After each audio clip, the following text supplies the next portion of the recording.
Avant de commencer, abonnez-vous et cliquez sur la cloche de notification pour ne rien rater. Qui est Laurent Gbagbo que nous sommes en train de célébrer le retour en Côte d'Ivoire? Qui est Laurent Gbagbo? Laurent Gbagbo est un homme politique ivoirien exceptionnel, d'une classe diplomatique hors du commun.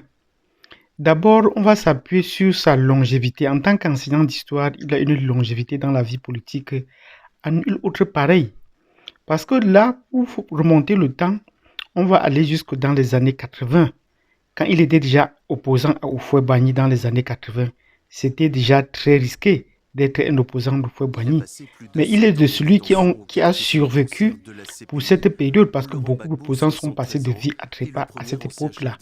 Ce n'était pas facile de s'opposer à un Houphouët-Boigny qui était un Français. Il faut bien qu'on le rappelle, Houphouët-Boigny était un Français.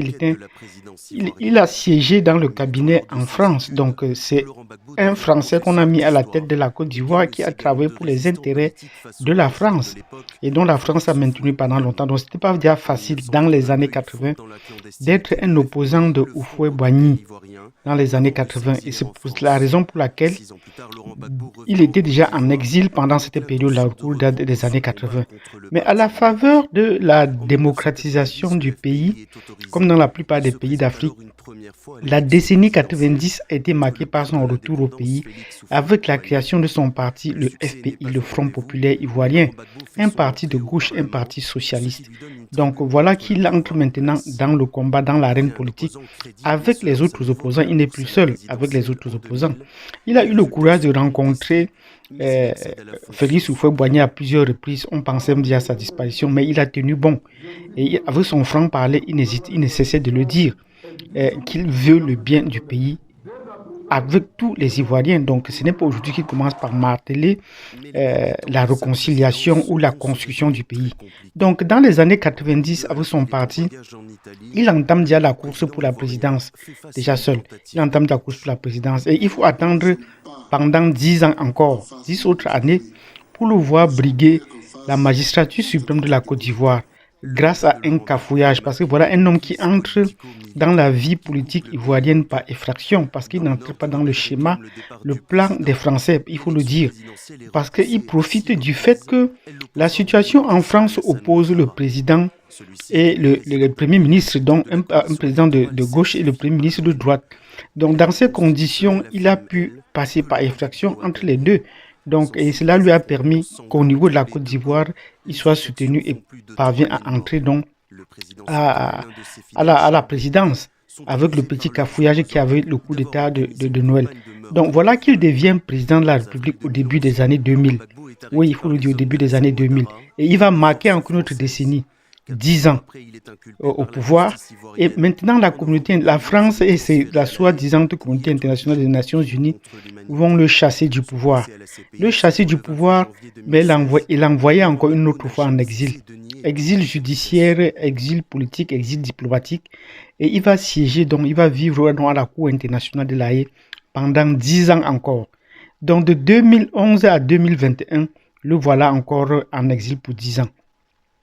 Et pendant ces 10 ans, il a pu mûrir, il a pu prendre du poids, il a pu prendre de l'âge, mais son discours n'a pas toujours manqué de verve et ses interviews ont été toujours très courues. Maintenant que nous sommes en train de célébrer son retour en Côte d'Ivoire, cela ouvre une nouvelle ère.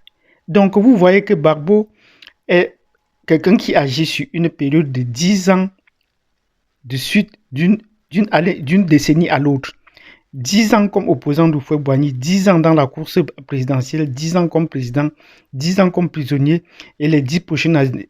Que va nous réserver Gbagbo pendant les 10 années qui viennent? Qu'est-ce qu'il va nous réserver pendant les 10 prochaines années? Tous les espoirs sont permis avec son retour maintenant. Quand vous voyez ces discours où il fait preuve, où il fait vraiment son bilan, et donc tous les Ivoiriens sont d'accord, et même les Africains sont sensibilisés, mais malheureusement il le fait à une époque où les médias ne sont pas très favorables pour lui. Les grandes chaînes françaises ou les grands médias le présentent toujours sous un jour très sombre. On ne fait pas état de son bilan. On veut seulement l'accuser, le pousser à sortir parce qu'il n'est pas dans le jeu de la communauté internationale, il n'est pas dans le jeu de la France. Il parle et se démarque carrément. Il a une langue franche qui le coupe carrément de la diplomatie ordinaire, du populisme qu'on connaît ailleurs. Et c'est la raison pour laquelle on ne s'intéresse pas à lui. Donc les 10 prochaines années, c'est un autre Gbagbo qu'on va voir. Parce qu'il arrive maintenant, il revient sur la scène nationale et internationale à une ère où il y a déjà les médias sociaux qui peuvent porter sa voix. Il arrive à un moment où il n'y a plus une seule voix, il y a une pluralité de voix politiques. Il n'y a plus seulement la radio-télévision ivoirienne, il y a plusieurs autres voix, il y a plusieurs autres chaînes qui ont été créées. Ajoutez à cela surtout les médias sociaux qui peuvent relayer non seulement les voix, mais également les images. Donc son bilan n'est plus à cacher et il aimait dire qui dit mieux. Il a relevé le prix du cacao qui dit mieux. Il a amélioré la vie des paysans qui dit mieux. Il a décrispé la scène politique ivoirienne qui dit mieux. Quelqu'un pense qu'il est ivoirien qui vient se présenter à la course. Et il a fait qui dit mieux.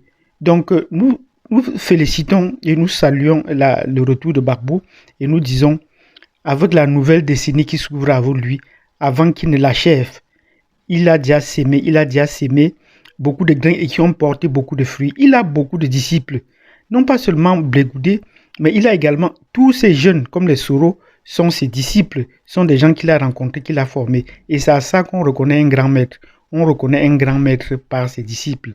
Et aujourd'hui, ces disciples ne sont pas seulement dans la classe politique ivoirienne, ne sont pas seulement dans toutes les couches les plus basses de la société ivoirienne, mais ces disciples sont également à travers l'Afrique, également à travers le monde. Oui, pour tous ceux qui luttent contre leur autodétermination à travers le monde, pour les Africains qui sont épris de paix ou de développement, voilà ce qu'il y a lieu de faire. Parce que nous ne comprenons pas toujours comment ce qui se passe, que nous ne soyons pas toujours développés, qu'on ne parvienne pas à se développer. Et Gbagbo a donc posé les prémices en disant il faut déjà qu'on parvienne à faire des choses pour nous-mêmes. On ne doit pas tous se tourner vers la France pour s'inspirer de ce qu'ils ont fait et qui n'a jamais marché. Je ne suis pas le sous-préfet de la France, aimait-il le dire. Donc, de ce point de vue, nous saluons la présence de Gbagbo et nous disons, ouvrons les yeux et voyons ce que les 10 prochaines années vont nous réserver avec Gbagbo. Donc, vive Gbagbo, toutes nos félicitations à Gbagbo et à tous les enfants qui se reconnaissent de lui, qu'on se réunisse ensemble, qui se construisent et pour qu'on puisse édifier une Afrique qui s'autodétermine et qui ne se regarde plus la solution de ses problèmes ailleurs.